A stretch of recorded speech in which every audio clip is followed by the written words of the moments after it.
ভারতীয় সিনেমা এখন দক্ষিণীদের জয় জয়কার। পুষ্পা, সালার কিংবা কেজিএফ এর মতো সিনেমার সামনে বলিউড মুখ থুবড়ে পড়ছে বারবার। এই তো কয়েক মাস আগে মুক্তি পাওয়া পুষ্পা 2 কাঁপিয়েছে পুরো ভারত। এর মাঝে সম্প্রতি প্রভাস সালার 2 সিনেমা নিয়ে চমকপ্রদ তথ্য জানিয়েছেন। তাছাড়া পুরো ভারতের বিগ বাজেটের সিনেমাটাও হতে যাচ্ছে দক্ষিণীদের হাত ধরে। তাহলে এই দক্ষিণী তারকাদের মধ্যে কে কত পারিশ্রমিক নিচ্ছেন তা কি জানা আছে? চলুন জেনে আসা যাক পারিশ্রমিকের দিক দিয়ে দক্ষিণীদের মধ্যে কে এগিয়ে। প্রভাস।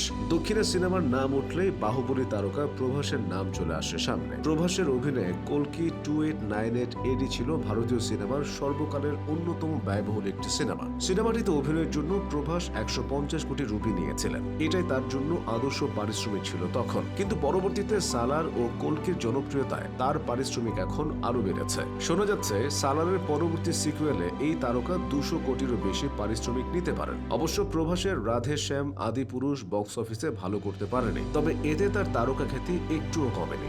জুনিয়র এনটিআর RRR সিনেমার সাফল্যের পর থেকে এই তারকার পারিশ্রমিক এখন অনেক বেড়েছে। এর আগে ওয়ার 2 এর জন্য 30 কোটি রুপি ও দেবরা সিনেমার জন্য 60 কোটি রুপি নিয়েছিলেন। তাই হয়তো অনেকে ভাবতে পারেন দক্ষিণের অন্য তারকাদের চেয়ে তিনি কিছুটা সাশ্রয়ী। কিন্তু বলিউড অভিনেতা সাইফ আলী খানের চেয়ে তার পারিশ্রমিক 4 গুণ। আর এখন তো প্রায় 80 থেকে 100 কোটি টাকার কাছাকাছি পারিশ্রমিক নিচ্ছেন এই অভিনেতা। থালাপতি বিজয়ের সিনেমার ফ্যানরা যেমন ক্রেজি, তার পারিশ্রমিকও তেমনি ক্রেজি। তিনি একমাত্র দক্ষিণীদের মধ্যে সর্বাধিক পারিশ্রমিক প্রাপ্ত সুপারস্টার ছিলেন। তার জন্য আগে থেকেই বরাদ্দ রাখা হতো আলাদা পারিশ্রমিক। পুরো ভারতের দর্শককে দক্ষিণী সিনেমায় আকর্ষণ জাগাতে তার বিশেষ অবদান আছে। বিজয় তার সিনেমায় প্রায় 150 কোটি রুপির মতো পারিশ্রমিক নিয়েছেন শেষের দিকে। মহেশ বাবু। দক্ষিণের জনপ্রিয় তারকাদের একজন মহেশ বাবু। তিনি তার করা শেষ সিনেমাগুলোতে নিয়েছেন 80 কোটি রুপির মতো পারিশ্রমিক। তবে তার পরবর্তী বিগ বাজেটের সিনেমা হবে SS রাজামৌলির সঙ্গে। আর শোনা যাচ্ছে এই সিনেমায় লাভ ভাগাভাগি চুক্তি করবেন মহেশ বাবু।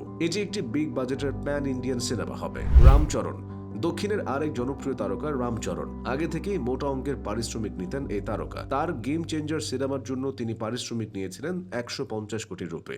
RRR সিনেমাও সেরকম পারিশ্রমিক নিয়েছেন। আর সিনেমা জনপ্রিয় হওয়ার পর তিনি পারিশ্রমিকও বাড়াচ্ছেন বলে শোনা যাচ্ছে। আল্লু অর্জুন। দক্ষিণের সর্বোচ্চ পারিশ্রমিক নেওয়ার দিক থেকে আল্লু অর্জুন আগে থেকেই পরিচিত। পুষ্পা 2 এর মোট উপার্জনের 30% পারিশ্রমিক নিয়েছিলেন তিনি। আল্লু এখন ভারতের সবচেয়ে বেশি পারিশ্রমিক পাওয়া তারকা। শোনা যাচ্ছে পরবর্তী সিনেমাগুলোতে তিনি 350 কোটির উপরে পারিশ্রমিক নেবেন।